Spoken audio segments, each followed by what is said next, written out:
Magandang hapon po sa inyong lahat. Kami po ay nakikiisa sa gawain ng Gawad Kalinga. Ito po ang aming Grand Champion ng University of the Philippines, Brother Kevin, magsasalita para sa hapon na ito. Magandang hapon po sa inyo lahat. Ngayon ho, kami ay nandito at nagpapasalamat sa Gawad Kalinga dahil kami ay nabigyan ng tsansa para makatulong sa kanilang GK project.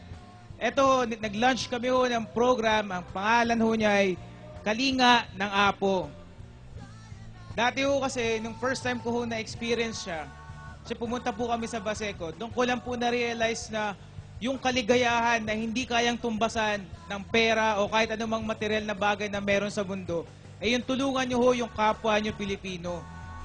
Yung mismong fulfillment na ho sa sarili nyo na nakatulong kayo, yun na ho mismo ay napakasayang feeling na sana ho, palaging ho nating babalik-balikan.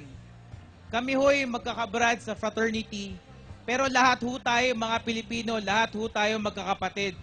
Tayo ho, magsimula ho tayo magtulungan para ho lahat ng pamilyang Pilipino magkaroon ng sariling bahay, lahat ho tayo kumakain 3 beses sa isang araw, lahat ho tayo, wala nang squatter dito sa Pilipinas. Tayo ho mismo ang gagawa para sa mga kapwa natin Pilipino at tayo po ay magtulungan. Napakita rin ho namin dito yung sense ho ng ating, yung paddle ho namin. This thing binds us all kasi lahat po kami dumaan dyan.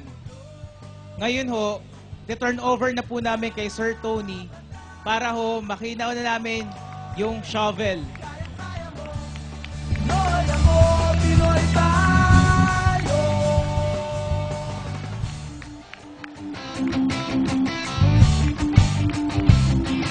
So ngayon ho, wala na hong sakitan, lahat ho tayo gagawa ng bahay para sa kinabukasan ng mga Pilipino at para sa Pilipinas.